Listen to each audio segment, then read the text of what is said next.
Welcome to part 2 of the season review. Here we go, boys. Let's talk about the season as a whole. Say we were all neutrals. Has this been a vintage Premier League season? Go on, Josh. You say some words. I don't know. Look, it's been vintage in the sense that it's opened up and Liverpool have come into it. Arsenal were at the top for a long time. Both Chelsea and City looked like they were going to win it, or could have gone on and won it. And United have dropped down. So for a lot of neutrals out there, it was a great season. Obviously, from a personal point of view, I don't think it was. I don't think the quality in the Premier League was great, and I think you could see that in Europe, the way we sort of got played off the park. I don't think in that sense it was great football, but it was thrilling. It was open. New teams came into it. So I guess in that sense, yeah, it didn't have the drama of 2 years ago when, you know, what happened. Aguero scored that goal, but overall, I think in terms of for the neutral, I think it was better. It was better than most, but not for me. Yeah, no, phenomenal season all around. And again, as discussed, the managerial merry-go-round made the battle for the top 7 more interesting. Who would have thought, there was a point where Evertonians, and we get accused of being a little bit blinkered sometimes, we're talking about a title challenge in January, you know what I mean? Everton came within a few games of breaking into the top 4. Liverpool came within a few games of winning the Premier League. I think I disagree with the quality in the league. I think the quality in the league was a lot higher because at any given point, anyone could beat anyone. You know what I mean? Is there not perhaps an argument, though, that... Sorry, Josh, I just sort of punched you in the arm there. It probably would have hurt. Felt it, yeah. Hit the gym.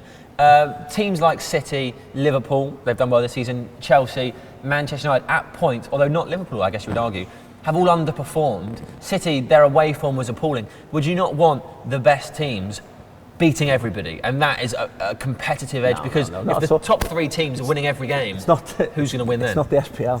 You know what I mean? It's not. We're not playing in the Liga. The beauty of the Premier League, and yet it has had a detrimental effect perhaps on European performances. That's another barometer to judge things by. But as the Premier League as a whole, the fact that you can turn up and watch pretty much any game. I mean, usually a great example of it, the amount of teams that went to Old Trafford, dead rubbers in for the 20 years that have preceded it. Yeah. From a neutral perspective, and I know I'm not a neutral, but for sheer spectacle, seeing teams like I'm getting with the West Brom, maybe, I don't know, as an example like that, a game that would be just a god awful game of football to watch for a neutral, all of a sudden had a level of interest to it. Look, I'll admit, Liverpool versus Crystal Palace shouldn't have been that exciting a game. We contrived to help it be more of an interesting game, but that's what I'm talking about. Along the Very whole, generous of along the whole,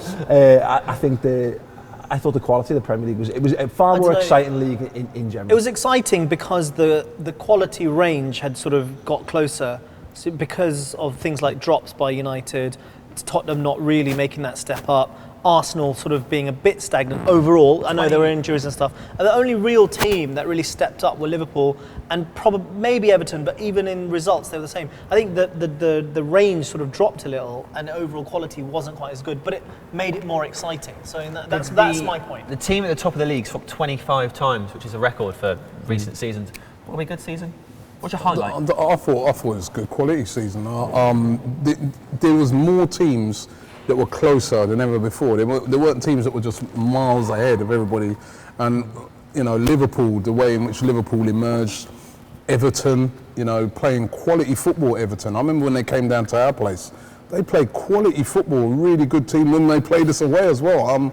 I don't know, I think the quality was very good. Listen, La Liga's got top quality teams right at the top, Bundesliga, but in the Premier League, there's more good teams, and I think that's why you saw some of those teams beating the real top teams. It just lacked that last day drama, didn't it? And that's our fault. Yeah. But that's our fault. Steven Gerrard's fault, to be fair. Well, yeah. One moment in the season that was your highlight, just one little smidgen. The first 20 minutes against Arsenal at Anfield, I've never seen football like it. I expect that to be like, I hate playing Arsenal. I reckon that wasn't Robbie's. I know, I can imagine that might be the low point. The Steven Gerrard slip? Yeah. Joshie?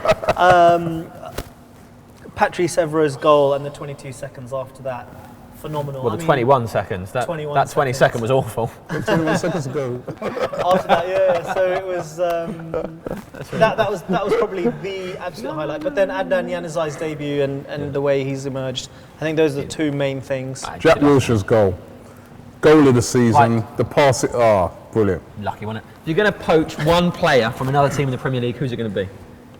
Yaya Toure. Yaya Toure, not Suarez, not for £40 million and £2. He cries too much. Yaya Toure, hard man. I like the way. Listen, Yaya Toure is he's what we need at Arsenal. We lack power in midfield, and that guy, he's got the. Suarez is a brilliant player. Nobody can mistake it. He's absolutely brilliant player. But Yaya Toure is all-round game. He can play as a holding midfielder. He can score goals. He's skillful. He's got a lot. You've probably got a young player coming through, though, haven't you? Paul. Danny Welbeck. No, it's Cleverly? I've actually got to be careful. Danny Welbeck's a good mate of one of my cameramen, so I'll get battered if I slate him too much. No, Vincent Kompany. I mean, just world class. The standout centre half in the Premier League, and everything that Liverpool have been lacking since PLF, basically. Joshie? I don't think many would disagree. Yaya Toure is exactly what we need in that central midfield area. A lot of people said Fellaini would be that, but I never saw that. But yeah, agree with the man over there. You get Paul Scholes out of retirement again? Arsenal If would, only. That'd be my dream. He's so good. So Roy Keane. He'd destroy this Premier League. I'll tell you what, a fit Aaron Ramsey for the whole of the season. You know what? He's Paul good. Scholes. Roy Keane, Aaron Ramsey is like. Yeah, he would. Toenail clipping. Paul Scholes never. 50 years ago. It's just. No, listen. Paul Scholes is overrated in my book. You know what? I'd have Aaron Ramsey. Yeah, Aaron Ramsey. A fit Aaron Ramsey for the whole of the season would possibly have got. You wouldn't have said this last season, though. No, and you're right. You're So right. that's my point. Scholes did it over 10-15. No, I'm only joking. I'm only joking about Scholes. Listen, Scholes was a quality player. You know. Probably still class is. of 92 and that. You don't keep talking about that. We're talking about the class of 2014. You've got good players coming through each year. We hear about them all the time. What about the class of 2014? Serge Gnabry. So that is the end of part 2. Make sure you watch part 3, which will be available to you on the YouTubes right now. So we'll be back. Ask me again. Where are you going to be next year? Is it Robin Nice? Trying to help, man. Is that help? Get my back, man. Nice.